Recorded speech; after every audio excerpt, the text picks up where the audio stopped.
ज़िंदगी कितनी आसान हो जाती है ना जब मुझे जो मेरे साथ हो रहा है उसका रीज़न पता हो, तो मेरे को आसान हो जाता है उसको सॉल्व करना।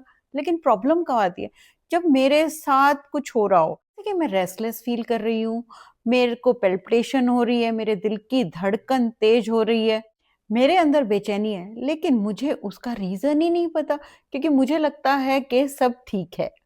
मेरा नाम मिसेस संध्या गुलिया है और मैं एक काउंसलिंग साइकोलॉजिस्ट हूँ। इस वीडियो में हम इसके पीछे के रीजन समझने की कोशिश करेंगे कि बिना किसी रीजन के भी मुझे घबराहट क्यों होती है। इसका सबसे पहला और बड़ा रीजन है हिडन स्ट्रेस।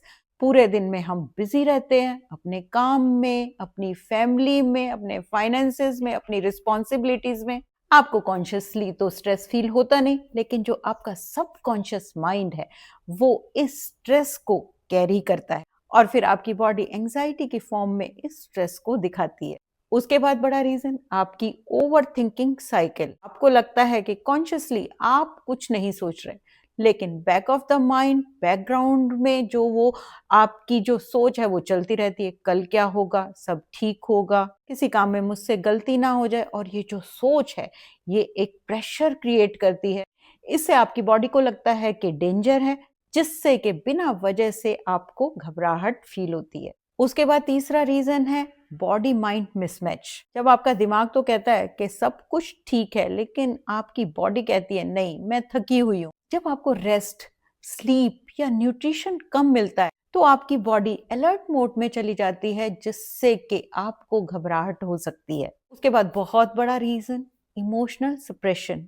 जब बहुत बार आप अपने दुख को, गुस्से को, फ्रस्ट्रेशन को, डर को, हर्ट को एक्सप्रेस नहीं कर पाते और अपने अंदर ही अंदर रखते हैं, और जो ये स्टोर्ड इमोशन है ये रिलीज होती नहीं और फिर ये बाहर निकलती हैं आपकी एंजाइटी के रूप में। उसके बाद रीजन है नर्वस सिस्टम फट। आप बहुत ज्यादा रिस्पॉन्सिबिलिटी ले लेते हैं और बहुत लंबे टाइम तक स्ट्रॉन्ग बनने की कोशिश करते हैं, बहुत कुछ मैनेज कर रहे होते हैं, जिससे कि आपका दिमाग थक जाता है और आपकी बॉडी बिना रीजन के एंजाइटी फील करना स्टार्ट कर देती है। उसके बाद लास्ट बहुत इंपॉर्टेंट रीजन आपके चाइल्डहुड पैटर्न। अगर आप बचपन में स्ट्रिक्ट एनवायरनमेंट, फियर के एनवायरनमेंट में, अनसर्टेनिटी के माहौल में रहे होते हैं, जहां आपने अपनी इमोशंस को एक्सप्रेस करना नहीं सीखा होता, जिससे कि आप जब बड़े हो जाते हो तो आपकी एंजाइटी ट्रिगर होती है बिना किसी रीजन के।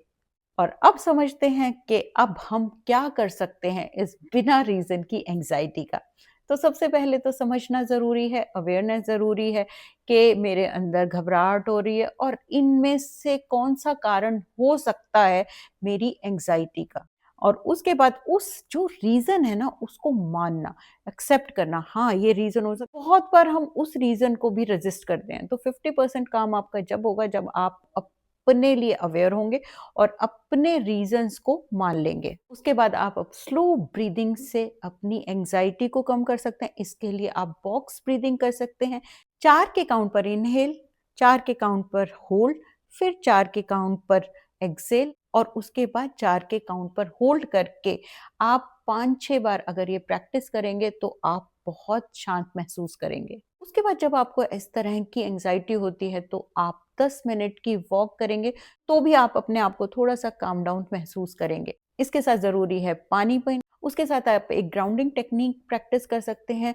देखना 5 ऐसी चीजें जो आपके चारों तरफ हैं, फिर 4 ऐसी चीजें जिनको आप टच कर सकते हैं, उनको टच करके देखिए। 3 अलग साउंड्स को सुनने की कोशिश कीजिए, 2 चीजों को स्मेल करने की कोशिश कीजिए और फिर एक चीज को टेस्ट करने की कोशिश कीजिए। ये ग्राउंडिंग टेक्निक बहुत ही अच्छी है एंजाइटी को शांत करने के लिए। इसके बाद आप अपनी फीलिंग्स को लिख सकते हैं। आप किसी से बात कर सकते हैं जिस पर आप ट्रस्ट करते हो। अपनी कैफीन को लिमिट कर सकते हैं और उसके बाद बहुत जरूरी अच्छी नींद को लेकर भी आप अपनी जो ये घबराहट है इसको शांत कर सकते हैं। ये छोटी छोटी प्रैक्टिस है ना आपके जो नर्वस सिस्टम को एकदम से शांत करती हैं। तो अगर आपको भी बिना वजह के घबराहट होती है तो इसका मतलब ये बिल्कुल नहीं है कि आप वीक हैं, बस आपका जो माइंड है वो आपकी हेल्प मांग रहा है।